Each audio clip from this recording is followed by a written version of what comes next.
I think that means it's time to start. Good morning, everybody. I'd like to welcome you all here to Gettysburg National Military Park. I'm excited too. It's okay to bark. I'm Ranger Brady Campbell, and I'd like to thank you all for joining me on this very comfortable summer morning. We're going to talk about what is probably my favorite unit of the entire American Civil War, and a unit that plays a very crucial role here at the Battle of Gettysburg, and that is the 24th Michigan Infantry. Now, this is probably one of the most well-known and recognizable units to come out of the American Civil War. But I feel it's important, before we really get into what they do here at the Battle of Gettysburg, to give a little background on who they are, where they come from, to maybe understand better how they're able to do what they do here at the Battle of Gettysburg. So the first thing I'd like to do is introduce our cast of characters to you. Starting with this gentleman right here. Does anybody know who this is? Henry Morrow. Exactly, Colonel Henry Morrow. He's going to be the commander of the 24th Michigan Infantry. He's a pretty good candidate for this. Morrow's born July 10th, 1829 in Warrenton, Virginia. He's one of those Southerners who stays loyal to the Union. He's going to see service in the Mexican-American War. By the time of the American Civil War, at least when the 24th Michigan Infantry is forming, he's going to be working for some higher up political folks in Detroit, Michigan, which is where the regiment's from, Detroit and Wayne County. Next soldier, this gentleman right here. This is Sergeant Abel Peck, 42-year-old farmer from Nankin, Michigan. He's not originally from Michigan. He's born January 13th, 1820 in Bethlehem, Connecticut. But on August 15th, 1862, he musters in with the regiment in a very important role. The color sergeant, handpicked by Colonel Henry Morrow. Abel Peck has two daughters at home. And one he writes to very frequently throughout the war is his daughter Alice. And just before he's mustered into service, he writes a letter to his daughter and illustrates very well why he is here and why he's fighting.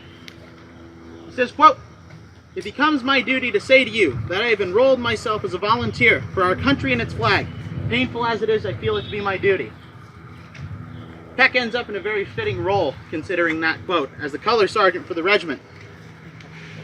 He feels very strongly about his devotion to the Union, for why he's here and fighting. In another letter to his daughter Alice in November of '62, he writes, "If we have to fight, I expect to have to take my part. And if I fall, you must not mourn, for I think that the honor of having a father die in the defense of his country will make up for the loss you will sustain." Next soldier I'd like to introduce, this gentleman right here. Now, I cannot confirm that this image is Lieutenant Lucius Shattuck. Comes from the University of Michigan. Reached out to them, but they have not gotten back to me yet, so I believe that this is Lieutenant Lucius Shattuck. Lieutenant Shattuck will be 24 years old here at the Battle of Gettysburg. Musters in just as a regular enlisted man, sergeant, on August 15th of 1862. But by December, he's promoted to first sergeant of Company C, which is a very important role in the regiment when the officers aren't around. Your lieutenants and your captain, he's the one in charge. He's running the company. In January of 1862, he's promoted to commissary sergeant. In March 1863, he's commissioned a second lieutenant in Company C. Our last main character for this program, this gentleman right here. It's Lieutenant Gilbert Dickey. Dickey is 20 years old here at the Battle of Gettysburg.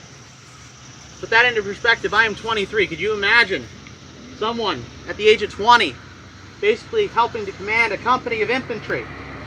He serves in the 3-month unit early in the war. And in July of 1862, in fact, July 1st, 1862, he gets married. And while home on furlough, in April of 1863, finds out his wife is with child.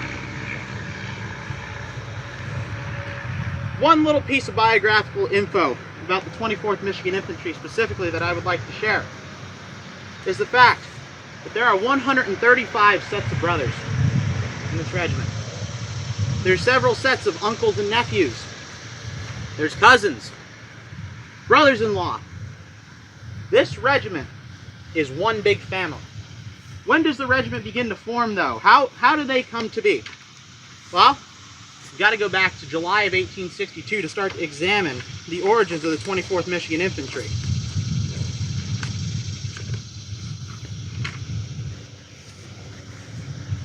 Their birth happens in the wake. President Lincoln calling for more troops. In June of 1862, Mayor of Detroit, William Duncan, wants to set up a rally, try and drive up enlistments amongst the men of Detroit. Well, this doesn't go quite to plan. A couple of secessionists in the crowd start spreading rumors that this is actually to conscript the men of Detroit. And these rumors take root and devolve into a riot. Some of the lower class, some of the middle class and upper class of Detroit kind of enraged by this. They think the name of their city has been soiled by this little action. So party goes to the governor and asks him to allow them to raise one more regiment. Allow us to raise this regiment to clear the name of Detroit. Show that we are good fighting men. And after some stubbornness from the governor, he agrees. The 24th Michigan Infantry is born. July 19th, 1862. There's another recruiting party held. And because of the outrage around this riot, this new regiment fills up very quickly. Colonel Henry Morrow is actually one of the key speakers there that day. Because of his political influence and military experience, he will become the colonel of the regiment. Lieutenant Colonel Mark Flanagan will also join the regiment that day. By August 29th, the regiment is full and is ready to march off to Washington, D.C. And they reach D.C. on September 2nd. And you would think what the Army of the Potomac is in the midst of at that point. September 2nd. What campaign are we in the middle of? Antietam, exactly. Lee's made his first invasion into the north. You would think that the 24th would be attached to a brigade and sent right to the front for combat service, right? They're held in Washington, D.C., where they're going to be able to train for several months. Now, Morrow knows he can't quite do this on his own. He's never been a colonel before. He had a little bit of military experience in the Mexican War, but never training men on this scale. So he wants to find some experienced soldiers. And he gets Captain Henry Nell of the 7th Michigan Infantry, who had been through the heavy fighting of the campaigns of 1862, the Peninsula Campaign, to come and train these new men. Nell is going to be commissioned major of the regiment on September 4th, and he and some other experienced non-commissioned officers from the Army of the Potomac begin training these men. Drills become a daily occurrence. Most days, 8 hours. What do you think of that? You think you can do military drill for 8 hours a day? No. October 6th, 1862. The regiment is going to be ready. But they're not going to see their first taste of combat for a while. But in October, they begin marching towards the now very famous battlefield, Battlefield of Antietam, where they're going to join what is probably the most famous brigade in the Army of the Potomac, which is why we're here today, the Iron Brigade. The men of the Iron Brigade had been through quite a lot over the past few months. In August, they're engaged at Second Bull Run. It's their first battle under their new commander, John Gibbon. They take nearly 700 casualties, just in killed and wounded. 2 weeks later, Battle of South Mountain. They're going to be engaged again, where they'll lose another 300 men. But This is where they'll get their new nickname, the Iron Brigade. They'd been known at that point as the Black Hat Brigade because of the model 1858 Army dress hat, tall black hardy hat. So that's another 300 men. And then 2 days later at Antietam, they're involved in what is perhaps one of the bloodiest places on American soil, D.R. Miller's cornfield. They'll lose another 350 men killed and wounded. So in about 3 weeks, they lose what? About 1,500 men? Close to it? So they've been through the ringer. And when this new regiment gets there and gets attached to the brigade, the 24th Michigan, even though they're Westerners, they receive a very cool welcome from the rest of the men in the Iron Brigade. They're viewed as kind of outsiders because they haven't been through any of the hard combat that the rest of the brigade have been through, and they're going to need to prove themselves to the rest of the brigade before they can earn the right to wear that black hat. Their first test of fire will be at Fredericksburg in 1862. They're not in any heavy fighting. Where they are, they're exposed to some heavy shelling. One soldier, Lewis Hattie, would have his head taken off by a shell. It's the first combat casualty the 24th Michigan would take. And this unnerves the men. So Morrow, thinking quickly, stands up in front of his men, starts taking them through the manual of arms. Calm them down, distract them. This happens in view of both the Army of the Potomac and the Army of Northern Virginia.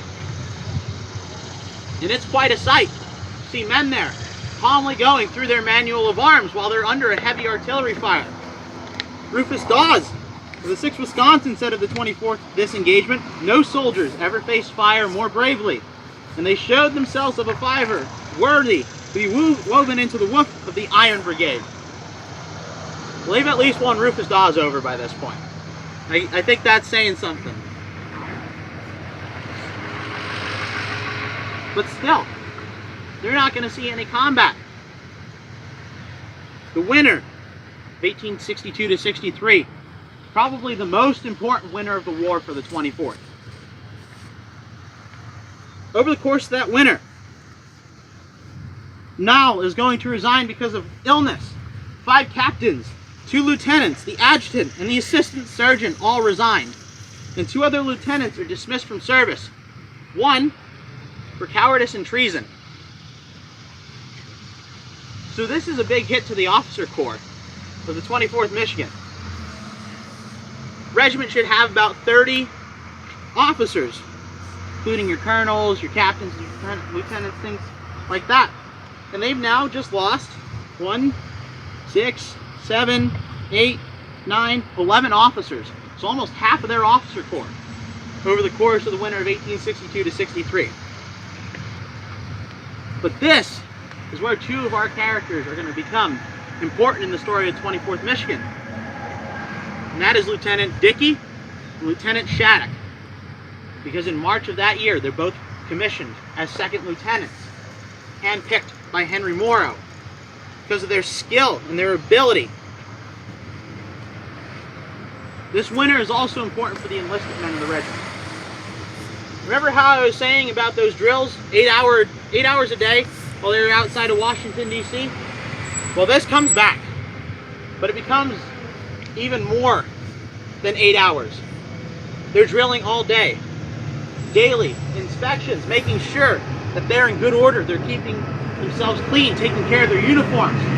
Probably the most important thing that happens over the winter of 1862 to 63 is an almost daily target practice regiment. This isn't common for the Army at this point.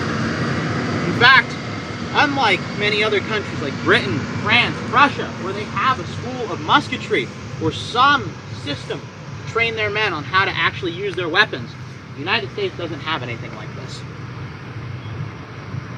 So the fact that these men are taking part in almost daily target practice is going to become a big deal. And I think it influences why they're able to do what they do here at the Battle of Gettysburg. May 27th, 1863. Very important day for the men of the 24th Michigan. This is the day they finally received their black hats. The men of the other regiments in the Iron Brigade, men from Wisconsin and Indiana, finally accepting them as true members of the Iron Brigade. But just because they finally get this hat doesn't mean they don't have a chip on their shoulder. It doesn't mean they don't have something to prove. And the next opportunity they're going to get to prove themselves is here on July 1st, 1863. The march to Gettysburg was very tough, especially on the men of the 24th Michigan. In a letter from June 16th of 1863, Lucius Shattuck writes, "Many of the boys are suffering with blistered feet, want of sleep, etc. They are patient and willing to do their duty. It is amazing how much men can endure." In another letter, he says, "We've had some serious marches, not so much because of the distance passed over as the heat, dust, and scarcity of water. You remember the Manassas Junction country is famous for poor water and a scant supply of that. I hardly think I shall ever again think water too muddy to drink, not in the army at least."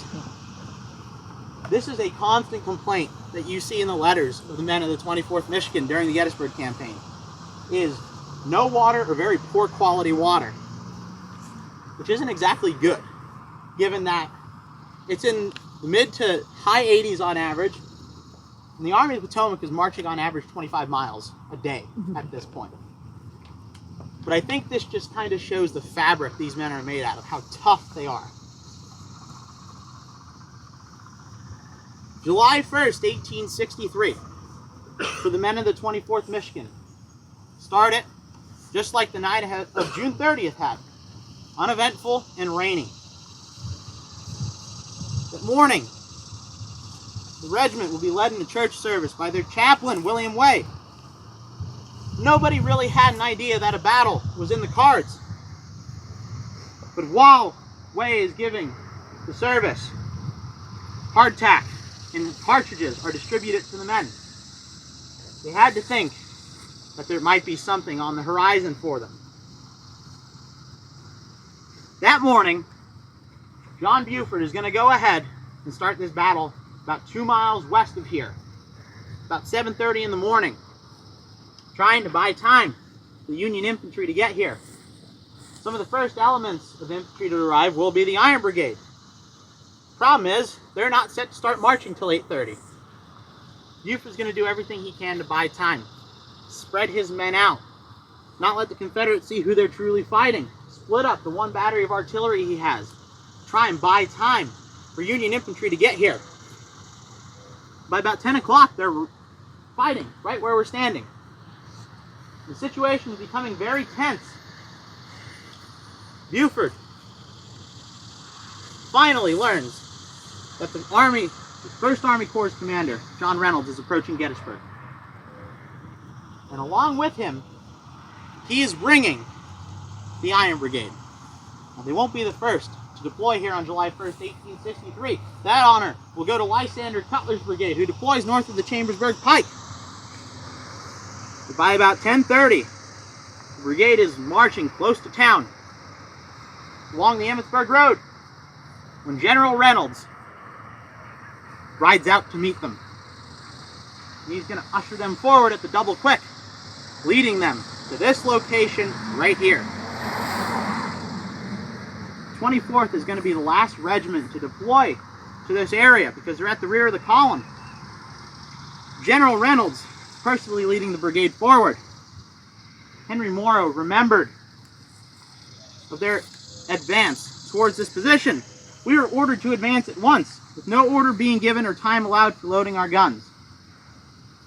Now, I'm not a military man, but I think that's kind of a problem.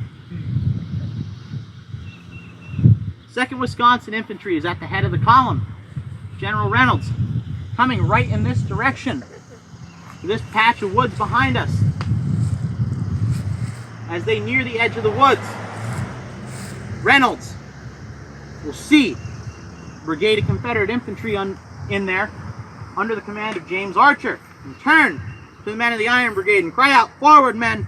Forward, for God's sake, and drive those fellows out of the woods." And then Archer's men unleash what might be one of the most vicious volleys of the entire American Civil War.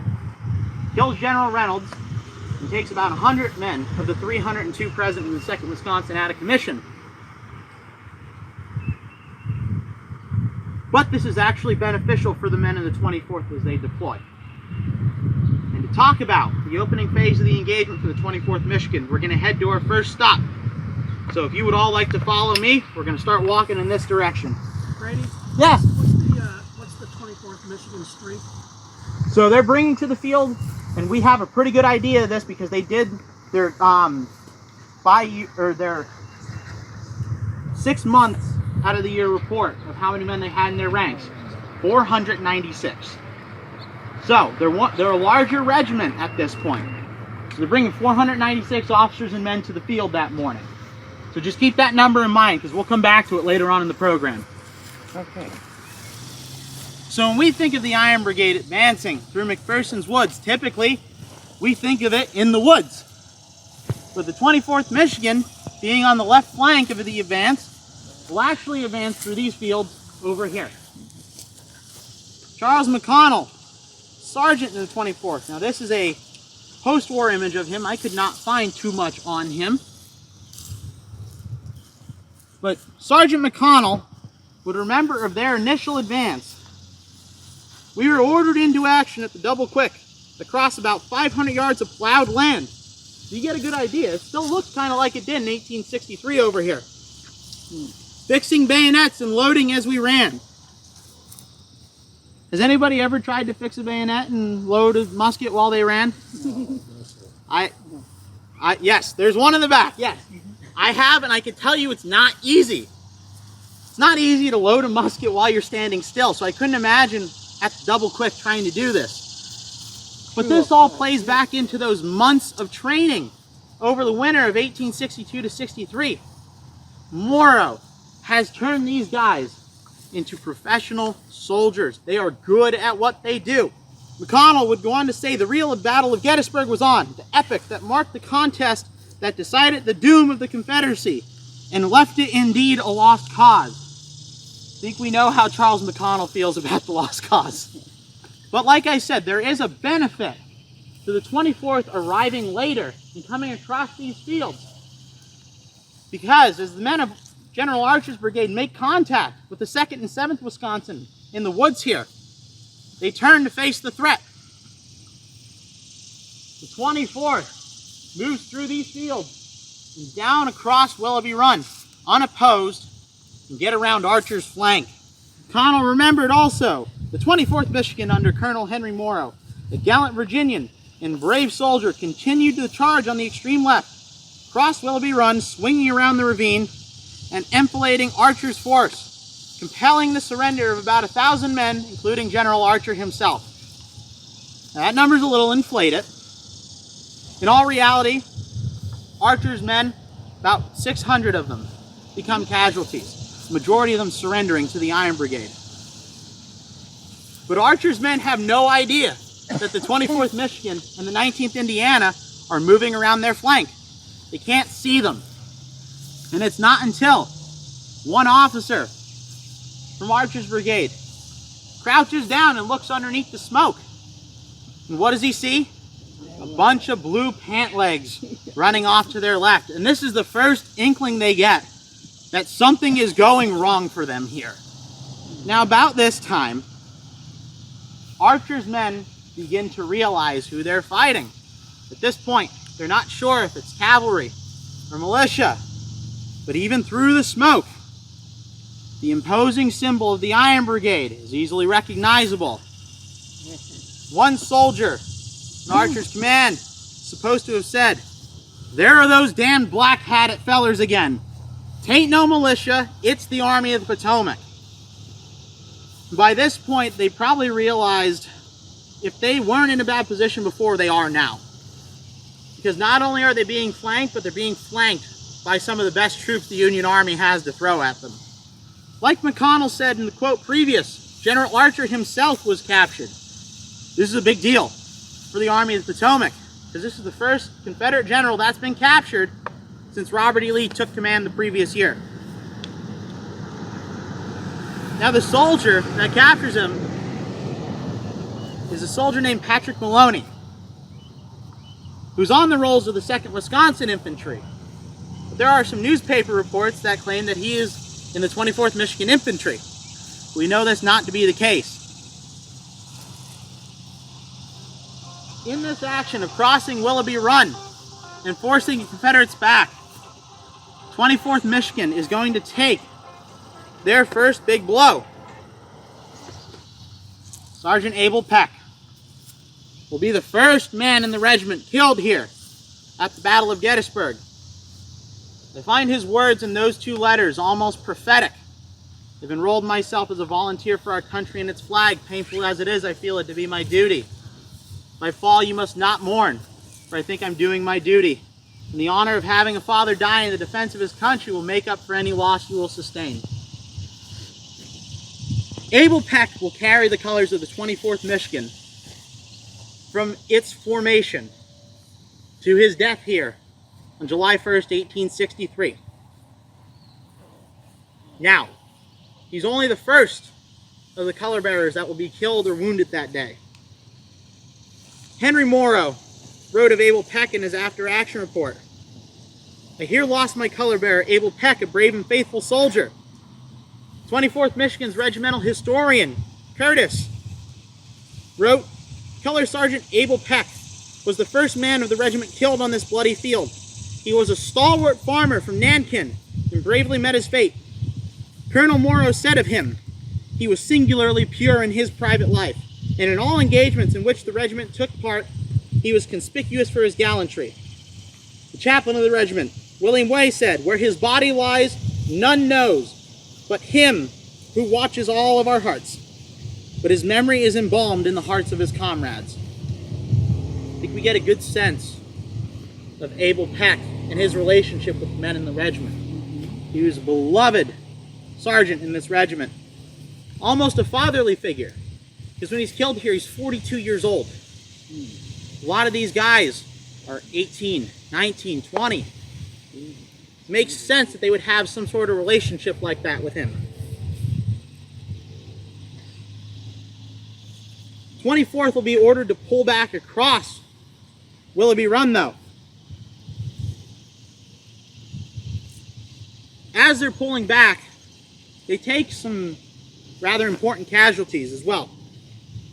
Morrow wrote in his after-action report, "The brigade changed front forward on the 1st Battalion and marched into the woods known as McPherson's Woods and formed into a line of battle, the 19th Indiana being on the left of the 24th Michigan and the 7th Wisconsin. In executing this movement, my lieutenant colonel and adjutant were severely wounded and did not afterward rejoin the regiment, the former having lost a leg and the latter being severely wounded in the groin." So 2 very important individuals are now down. Because when a regiment is on a field like this, lieutenant colonel is in charge of half of the regiment. Morrow, once Flanagan goes down, to be able to effectively command this unit and be more mobile, hops on the lieutenant colonel's horse. Now, of course, this makes him a target, and some men say they would rather shoot him and slightly wound him than give the enemy the satisfaction of killing him. But this is just another example of Morrow's tremendous leadership ability, recognizing what needs to be done in the moment and doing it. The adjutant is also a very important job. He helps to relay orders to the regiment, which on a battlefield is difficult. What do we have to relay orders on a battlefield? Word of mouth. Once the gunfire starts, it's going to be difficult. It's good to have a runner, like an adjutant, with you. Otherwise, you've got to use a bugle. And if you've got multiple units bugling and calling out orders at the same time, it can get confusing. The regimental historian Curtis, I feel, summarizes this opening engagement very well. He writes, "Reynolds has ridden into the angle of the wood, a bow shot from the Seminary, and cheers for the Iron Brigade as they wheeled on the flank of the oak trees for a charge. Like a great flail of steel, they swing into the shadows with a huzzah that is terrible. Lo, crouching by his horse's head, the general peeps into the depths of the grove. Boom! From the oaken recesses breaks a hailstorm of lead, and Reynolds, with the word of command on his tongue, falls forward. The architect of battle has fallen dead across its portal. Across the brook and up the hill, out from the wooded ravine, two jagged arcs leap into sight. Huzzah! From the skirts of the oak, the great double doors of the Iron Brigade shut together, with a slam as if colliding mountains. This is pretty typical for 19th century writing. Very flowery, but I feel like it gets the point across. This opening engagement lasts maybe a half an hour. I think that speaks volumes to how well trained these men are and how capable they are in combat. The next position the 24th Michigan Infantry occupies, however, is going to be the costliest position of the day for them. And to talk about the fighting there, we're going to head there now. So if y'all want to follow me, we're going to find a nice piece of shade to get out of this sun.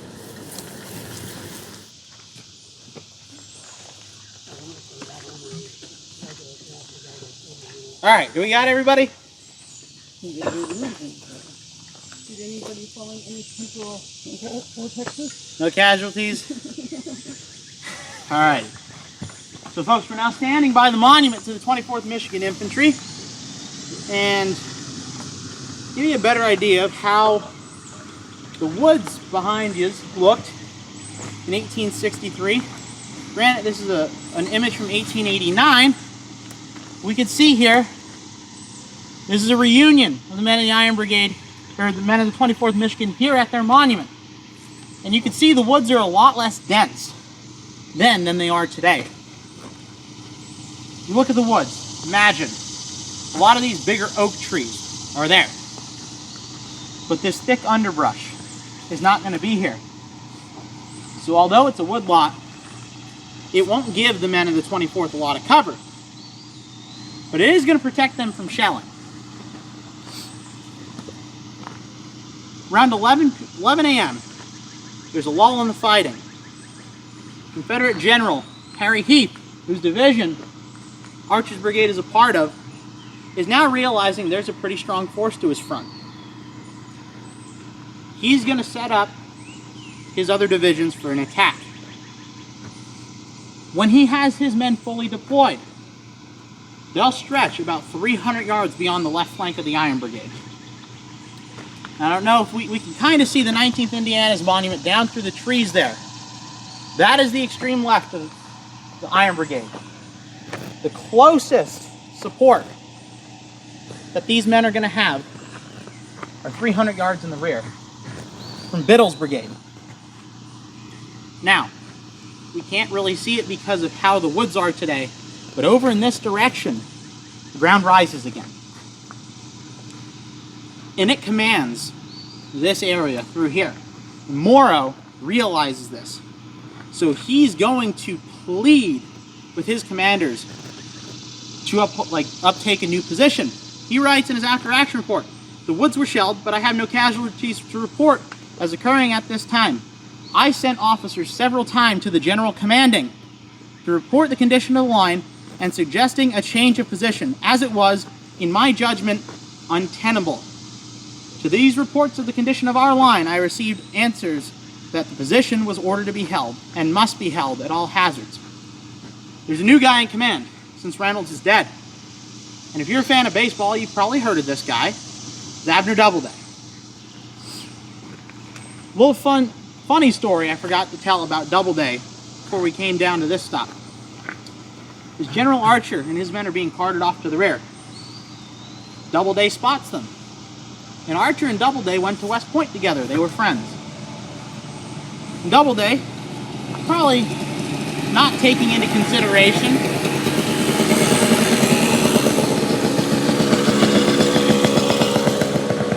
that Archer was just captured and probably isn't too happy about it, calls out to him, "Good morning, Archer. I'm happy to see you. How are you?"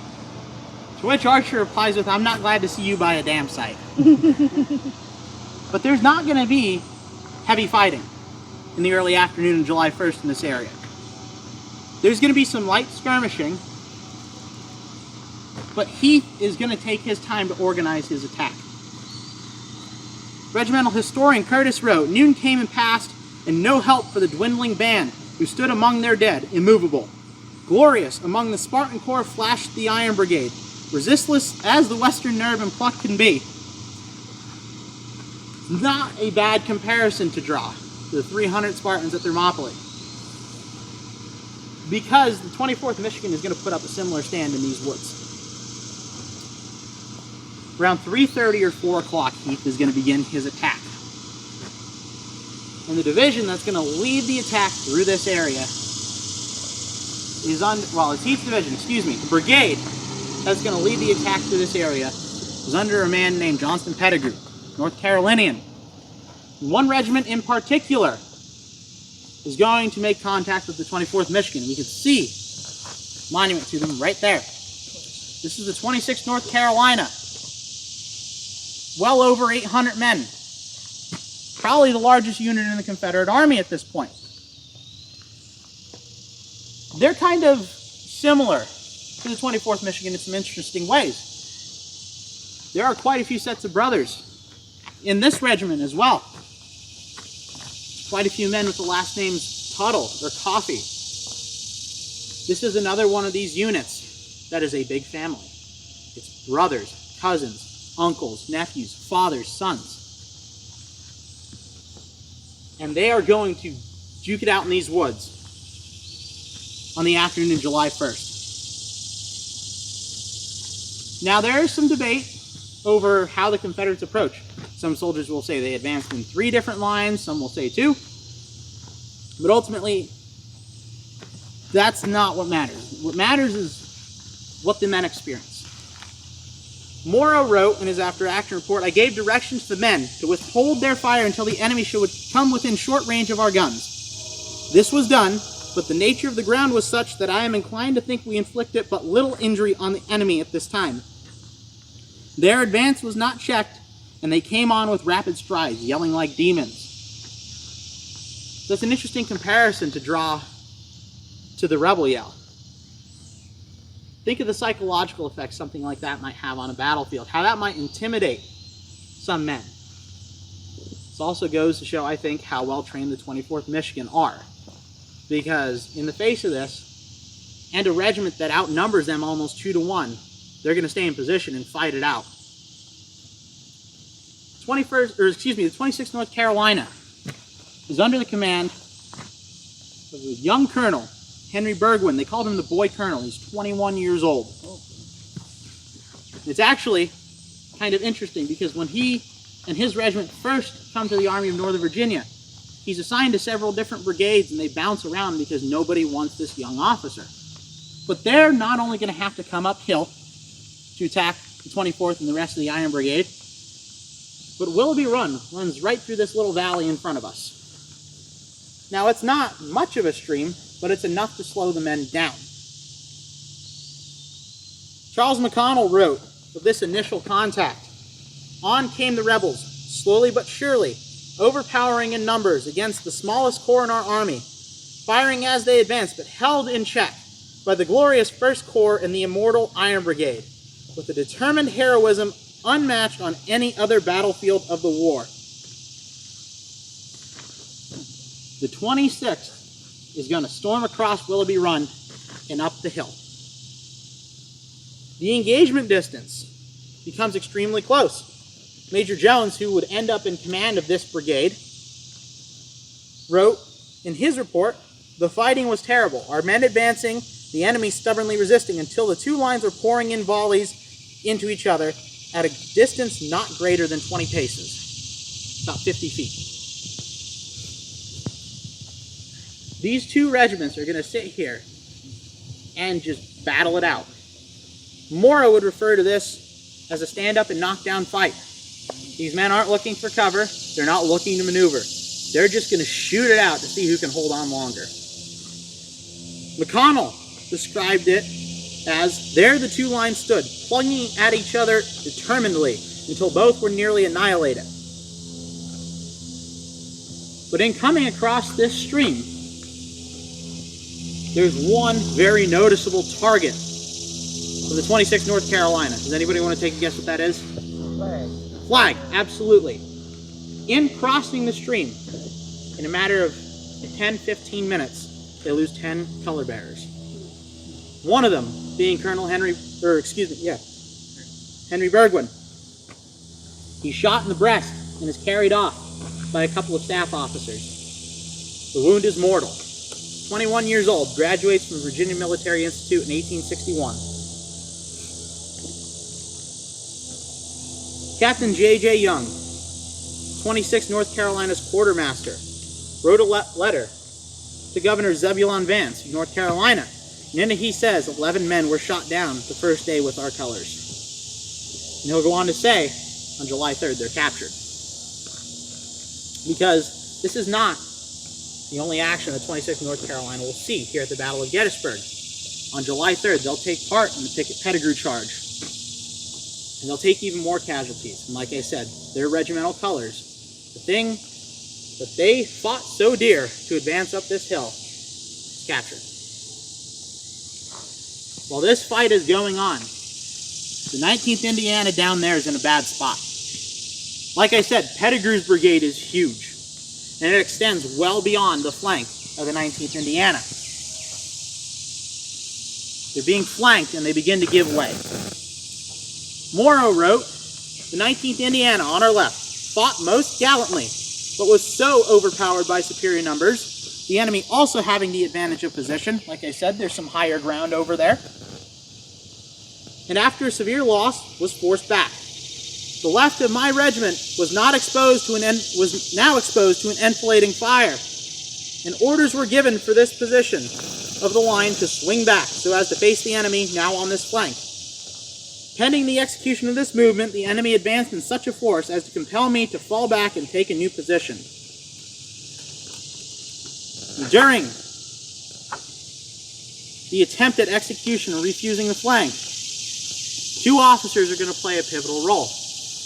One being Captain William J. Speed, Company D, who's acting major for the regiment. He's trying to get the men on the left flank to pull back to face this new threat. And also, Lieutenant Gilbert Dickey. These two, in trying to face this new threat, will be killed for their trouble. Lieutenant Dickey, 20 years old. He's killed on his first wedding anniversary with a child on the way. But he won't be the last.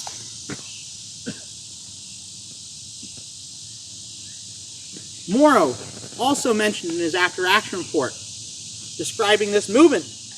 In the meantime, I had lost and killed and wounded several of my best officers and many of my men.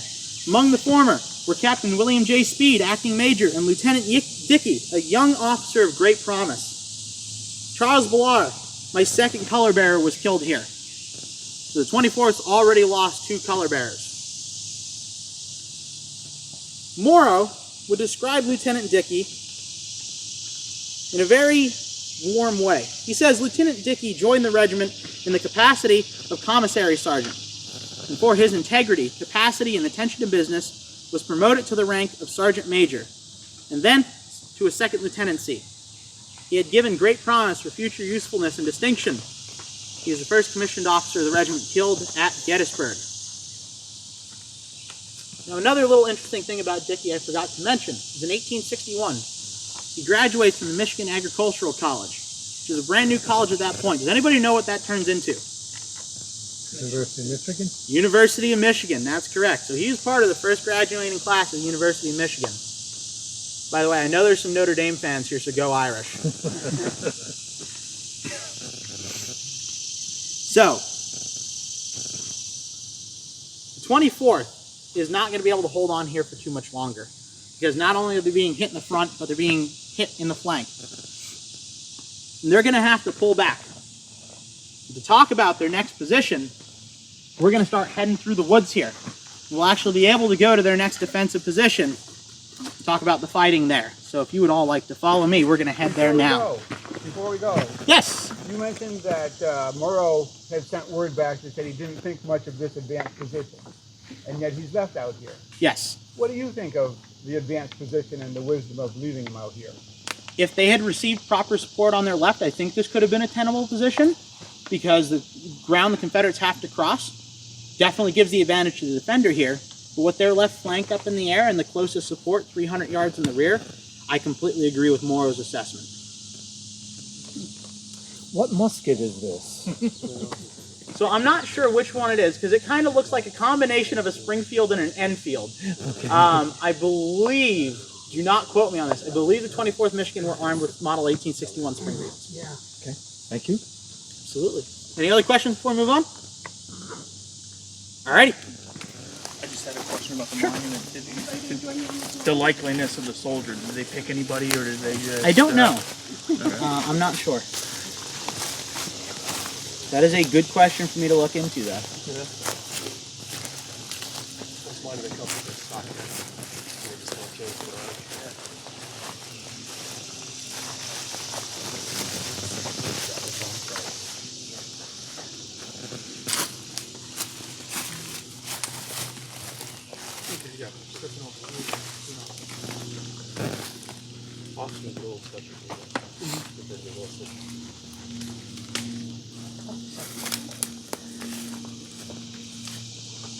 So the 24th didn't fall back too far, but it's just slightly enough that they're able to regroup and reform and try to put up more of a resistance.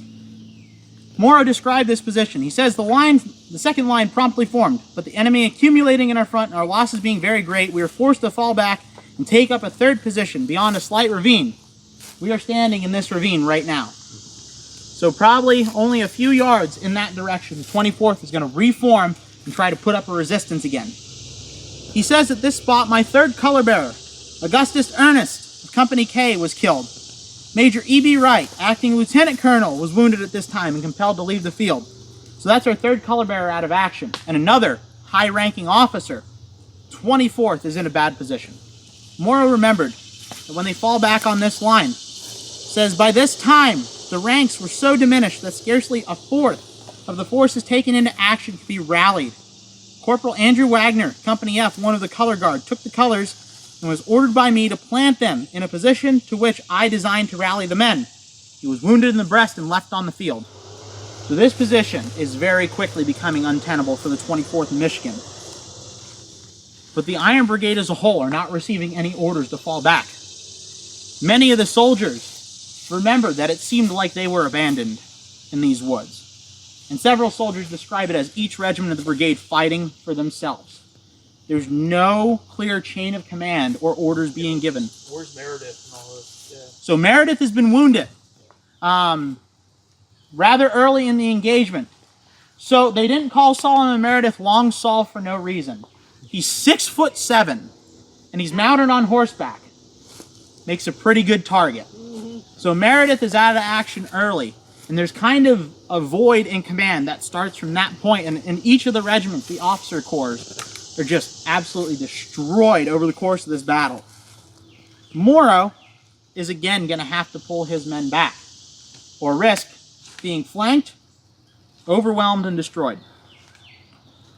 While the regiment is pulling back, find his picture, I'll show you all again. Either from the first position we were at, or at this position, Charles McConnell is going to stay behind, take one more shot. And as he's looking around, his sights find another color bearer of the 26th North Carolina. But this color bearer just happens to be Lieutenant Colonel John Lane. Lane, in the possession of the colors, in my opinion, because of the wound he receives, the 26th is advancing this direction. I think he's turning to give an order with the colors as McConnell takes his shot, because the wound will go through his neck and come out his jaw. Now, many of Lane's counterparts think that this wound is mortal, but he's going to live until 1908, which is really something considering the severity of the wound he receives. When Heath comes through this area and examines the 24th's first line of battle, he would remember the dead and wounded, quote, marked his line of battle with the accuracy of a lion at a dress parade. So there were so many men cut down from the 24th Michigan at that first position that they literally fell in line. And that also just goes to show you the nature of that fight, that stand-up and knock-down fight that Henry Morrow described. They're standing there and they're going at it. By this point, Pettigrew's brigade is spent. The 26th North Carolina alone took 588 casualties, most out of anyone in that brigade. And they are going to pull back. But arriving on the field will be a new division under Dorsey Pender, and they're going to begin to push the men of the Iron Brigade again. And to talk about their final two defensive lines on July 1st, we're going to go ahead and go back to where we started. Because unfortunately, I cannot take you to the last two defensive lines, but we can at least see them. So if you would all like to follow me, we're going to continue along the trail and head to their final defensive position. So the 24th's next to last line of defense is somewhere between here and the Seminary. And I say that because it's a very fluid line of defense. It never really fully establishes itself as a defensive line. At this point, 1/4 of the men the regiment took into battle that morning are remaining. The majority of the officers are down. The only reason that these men have stayed in the fight so long is because of their training, but also some unsung heroes that we forget to mention sometimes. Ordnance Wing of the 1st Army Corps, not just to the Iron Brigade, but to the entire 1st Corps. They delivered 75,000 rounds of ammunition under fire that day to 1st Corps soldiers. So if it's not for them, the 1st Corps doesn't stay in the fight. Morrow, at this point, remembered, I now took the flag from the ground where it had fallen and was rallying the remnant of my regiment, probably somewhere in this swale here, when Private William Kelly, Company E, took the colors from my hands, remarking as he did so, "The colonel of the 24th shall never carry the flag while I am alive." He was killed instantly. Private Lilburn A. Spaulding, Company K, then seized the colors, bore them for some time. Subsequently, I took them from him to rally the men and kept them until I was wounded. So that's 2 more color bearers that have gone down now. 24th is shattered by this point, and it's really impressive that they even stay in the fight. Morrow remembered, we had inflicted severe loss on the enemy, but their numbers were so overpowering and our own losses had been so great that we were unable to maintain our position and were forced back, step by step, contesting every foot of ground to the barricade. Barricade. Back at the Seminary building. That morning, men of Robinson's 2nd Division of the 1st Corps had built some defensive works back there. And that'll ultimately be the final line of defense for the men of the Iron Brigade. Morrow says, I was just wounded before reaching the barricade, west of the Seminary building, and left the field. Previous to abandoning our last position, orders were given to fall back. So they finally received those orders to pull out of this position.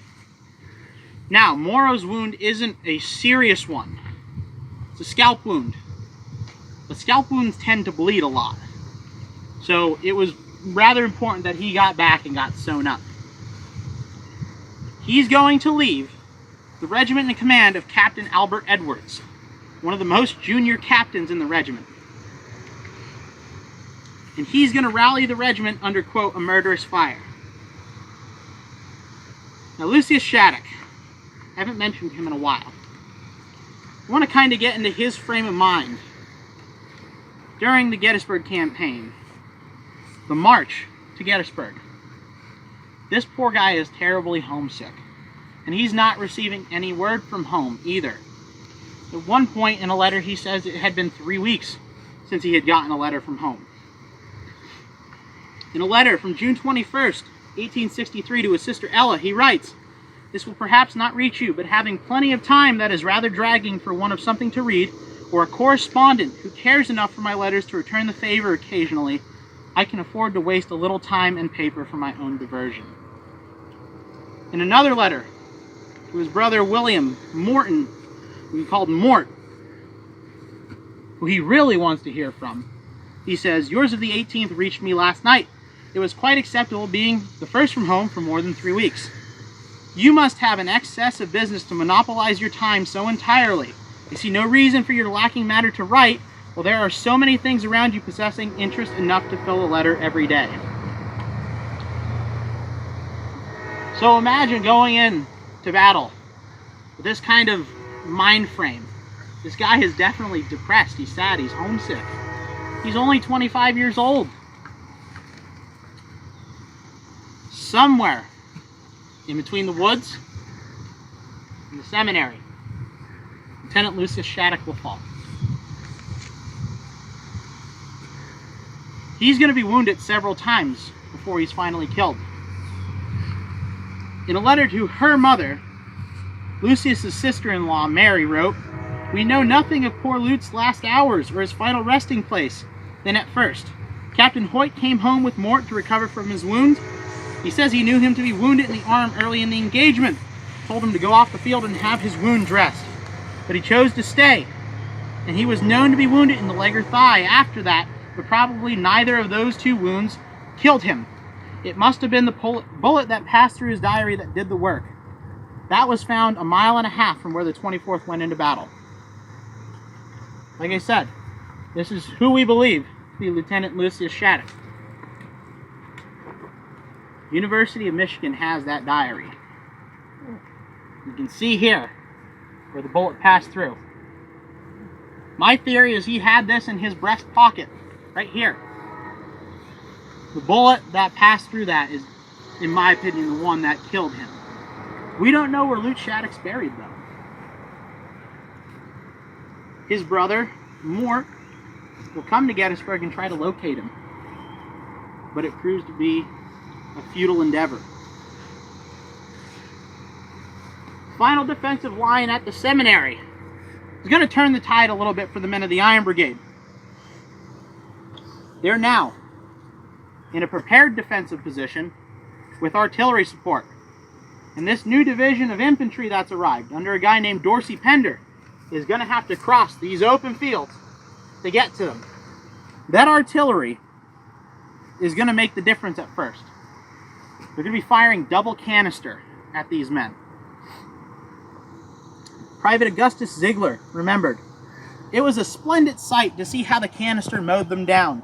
You could see avenues cut tight through the rebel column, the cool and deliberate fire from the infantry behind the rails, and the compliments from the short-range Napoleons." Pender's division is going to take a beating coming across these fields between the artillery and the fire coming from the men of the Iron Brigade. Pender himself is mortally wounded, but eventually that position is going to become untenable too. And the men of the brigade, along with the rest of the 1st Corps, are going to pull back through the town and fall back to Cemetery Hill, the all-important piece of high ground south of town that was ultimately the objective for the Union Army on July 1st. When the 24th gets back to Cemetery Hill, they start to take stock of their situation. I said at the beginning of the program, they took 496 officers and men into battle. That day, 397 were dead, wounded, or were in Confederate hands. Some companies ceased to have any organization at all. They have to reorganize the regiment when they get back to the hill. Companies A and F were placed under the command of Captain William Wright. Companies D, I, and C under Lieutenant John Witherspoon. Companies H, E, and K under Lieutenant Edward Norton. And Companies G and B under Captain William Hutchinson. The casualties are astounding. There's 8 officers killed or would die of their wounds eventually. 14 are wounded and 3 captured. There's 28 officers in this regiment. So, that would be all but one that came through unscathed. The enlisted men, there's 82 men killed, 218 are wounded, and 101 are missing. I would say that probably a good half of the 101 missing men were probably dead, just couldn't be identified. List of officers killed in action here on July 1st. Captain William J. Speed, Company D. Captain Malachi J. O'Donnell, Company E. First Lieutenant Walter H. Wallace, Company K. First Lieutenant Winfield S. Safford, Company C. First Lieutenant Newell Grace, Company H. Second Lieutenant Reuben H. Humphreyville, Company K. Second Lieutenant Lucius Shattuck, Company C. Second Lieutenant Gilbert Dickey, Company G. One of the more frightening statistics I found when looking at this regiment, because the regimental history is so detailed as to list each man wounded here, how many times they were wounded, and the type of wound they received, is this. 195 men were wounded once. 30 were wounded twice. 6 were wounded 3 times. 3 were wounded 4 times. And there was 1 soldier who was wounded 5 times, Corporal John Coy of Company A. That is 40 men wounded multiple times, which is kind of crazy to think about. And I think that also speaks volumes to the determinedness of this regiment, how stubborn they are defenders, how well they're trained. Sergeant Sullivan Green, on July 2nd, on Culp's Hill, would write to the Detroit Free Press, "If ever one sat down with a sad heart to write, that task is mine this morning. Surrounded by the broken pieces of the 24th, which has now indeed, quote, been cut all to pieces. 7 officers and 4 wounded are all we have with us, out of 28. Our list of killed and wounded receives additions every few hours from the missing, who bring us the names of those who they saw fall. This fearful list tells in what a storm of balls they stood their ground, slowly falling back with grim and bloody front to the enemy." Regimental historian Curtis would write, "The flag, pierced by 23 fresh bullets from the enemy's guns, aside from those that splintered its staff in this engagement, spoke more forcibly than any words could with what sacredness that vow was kept, referring to defending their battle flag." Not a great image. This is really the 24th first engagement. This is what their flag looks like. This image is taken later in 1863, and you can see the damage done to this flag. Curtis also writes, "During the first day's fight, the flag of the 24th was borne by no less than 10 different persons, 5 of whom were killed and 2 were wounded, while one other of the color guards was instantly killed and 3 others mortally wounded." This is not the 24th Michigan's last battle. They're going to fight in all the major campaigns of 1864. But in this fight, they gave more than on any other field, quote, that nation might live. And I would say they certainly earned the right to wear those tall black hats. But on July 1st, 1863, even though they lost 397 men, what they and the rest of the Iron Brigade do to the 3 opposing enemy brigades that attacked them is astounding. Archer's Brigade, who they first face off with, loses 677 men out of their approximately 1,200. Pettigrew's Brigade, who they do the majority of the fighting with on July 1st, loses around 1,100 out of about 2,500 men. Scales' Brigade, Pender's Division, who makes the frontal assault right through here, will lose 850 of their almost 1,350 men. So considering that this is one brigade that faces off against 3 different brigades, what they do here is incredible.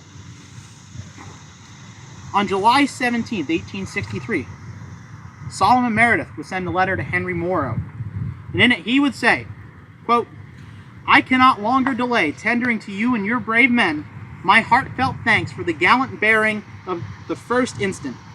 No troops ever fought with more bravery than did the 24th Michigan on that occasion. The old Iron Brigade had to meet the first shock of a desperate attack of a far superior force, and nobly did it do its duty. You and your officers and men are justly entitled to a full measure of the honors won in that great conflict, and will receive the gratitude of all who love our glorious Union and its holy cause." McConnell would remember of the men he fought with, quote, "I never saw one of those soldiers who would rather fight than eat, in novels," he says, "but I knew hundreds of earnest, thoughtful young men who fully appreciated the danger of battle, rather shrank for it perhaps, and yet with pride of purpose and devotion of duty never faltered when the supreme test of courage came. I scarcely ever saw any kind of soldier in the Union Army." If it were not for these men, for Michigan and the rest of the Iron Brigade, the Union Army may not have been able to win the Battle of Gettysburg here. And because of their sacrifice, we owe them a great deal of gratitude. Folks, I'd like to thank you all for coming along on the program today. I'm going to stick around for a few minutes if you all have any questions, but if not, enjoy the rest of your visit here at Gettysburg National Military Park. Thank you. Okay.